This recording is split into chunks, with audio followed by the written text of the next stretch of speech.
recording you. Hi, my name is Suzanne, and I'm going to be the charge nurse. We're going to be doing a nurse huddle, and we have Penny, Daphne, and Christine, and they are staff nurses. So we're going to demonstrate a nurse huddle and what effective communication, why it's important, and how that can lead to positive outcomes in the hospital setting.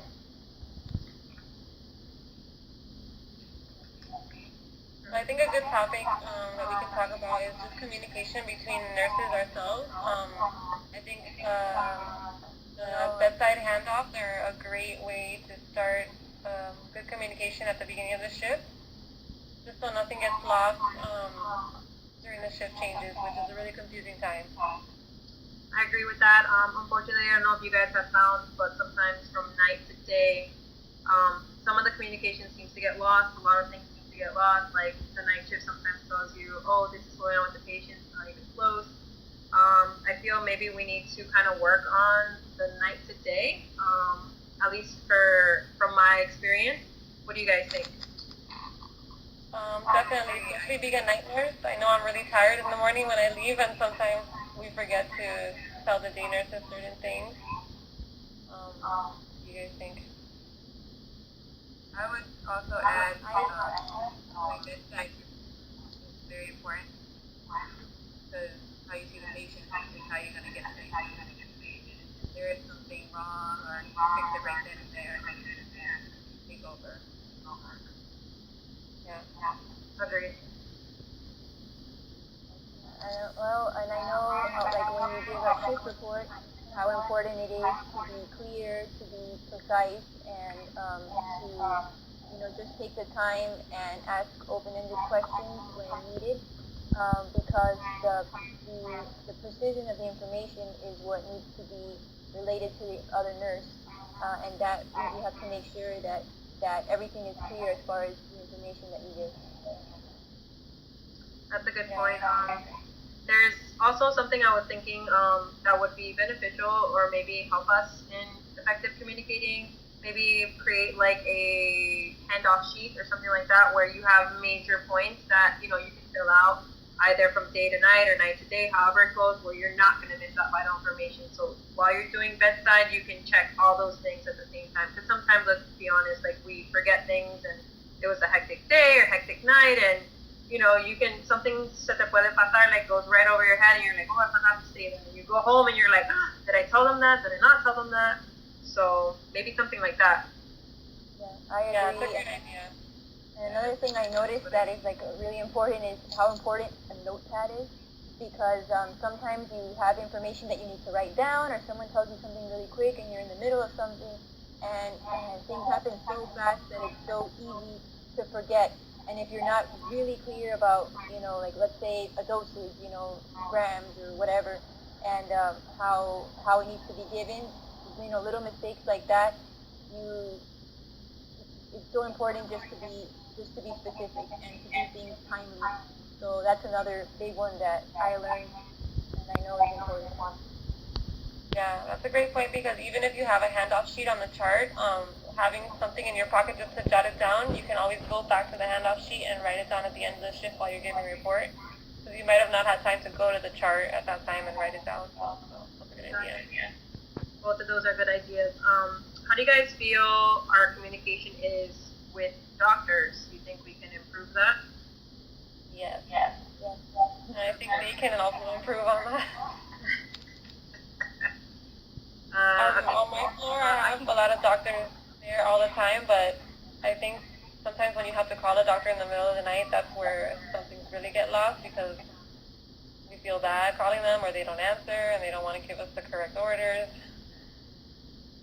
Yeah, and a big one with that, I think, is professionalism, because some doctors have, and nurses too, we have different attitudes, different personalities, and, sometimes people are just in a bad mood or something, and if you react emotionally, then, maybe you won't be able to handle the situation as good as if you just, remain professional and stick to the point and just, like if they give you an attitude, then just, instead of reflecting that, kind of show professionalism, and then sometimes they mirror that, or that kind of helps get through difficult communication. Moment.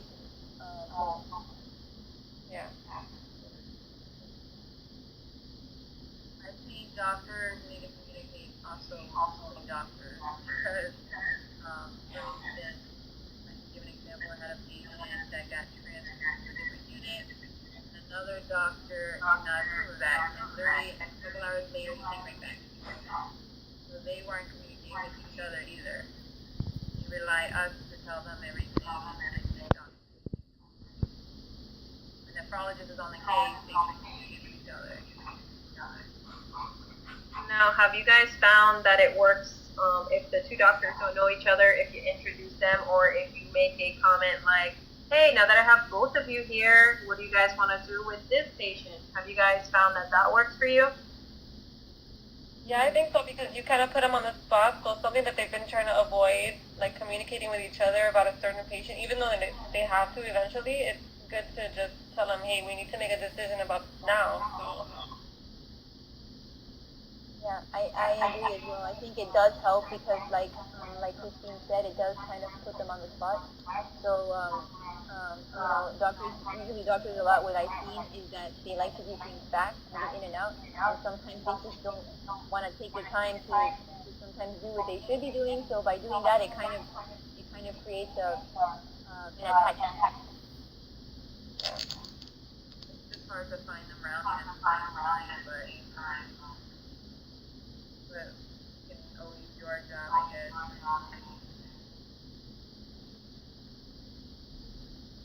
I mean, I know it can be uncomfortable at times because some doctors can be a little difficult to work with, but I think that that's a good way to go sometimes because, I mean, some of these guys you can call them till you're blue in the face and they won't respond till like the next day. So, I mean, another thing I think is good for us is to make very good relationships with nurse practitioners that work on the floors because I feel like they can kind of be that stepping stone per se in case we get into a jam or anything like that. I mean, how do you guys feel about communicating with them?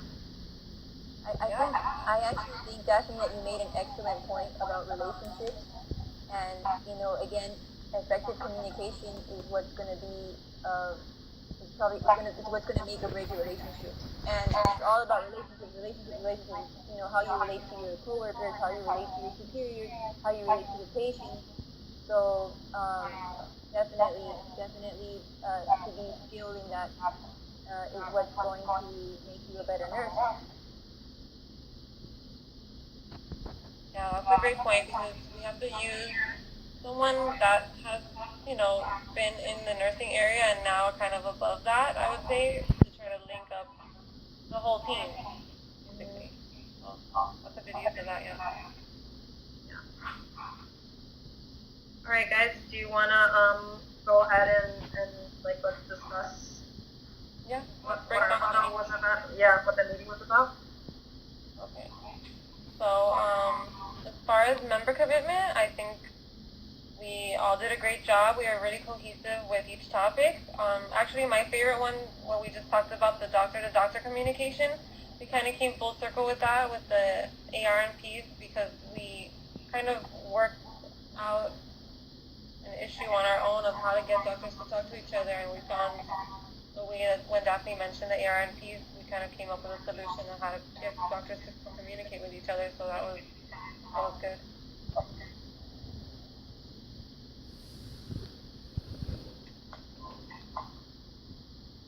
I think every topic was covered all the way around, so I think we communicated very well together.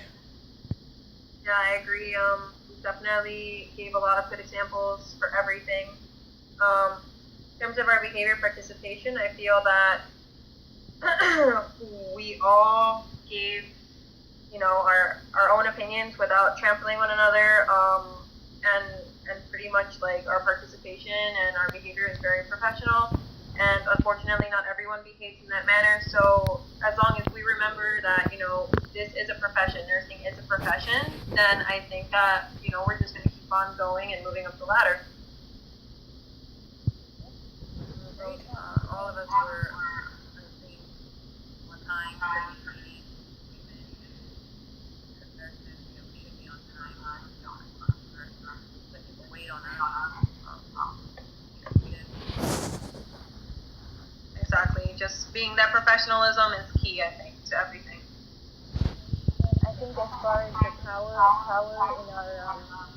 in our group, I think that it wasn't really like somebody had any. It was kind of a more open.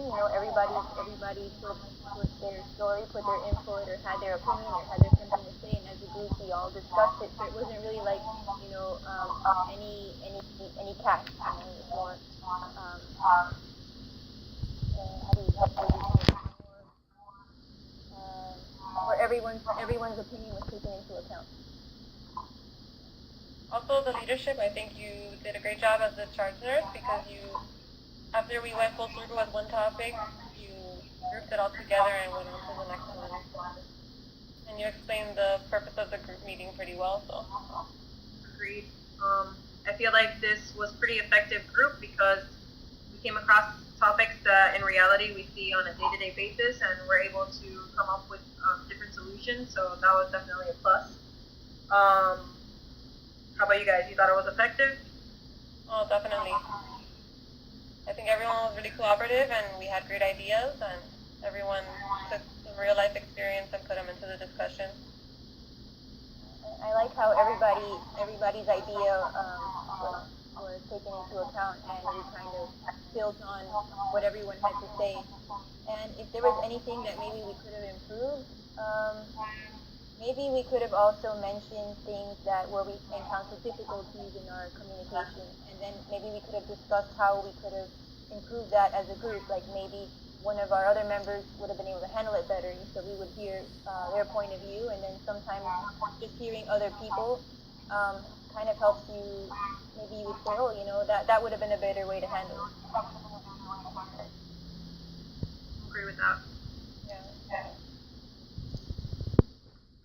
Alright guys, so basically for the conclusion, what we're taking away from this is in order to be an effective communicator, we need to give accurate and precise information. It needs to be clear, and we need to be efficient when we're delivering it. We also need to ask open-ended questions and be able to communicate with all members of the healthcare staff in a professional manner, because professionalism is definitely the key.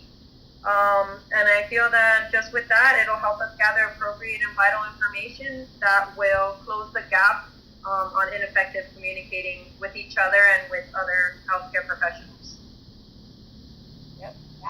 Okay. Agreed. Alright guys, good meeting.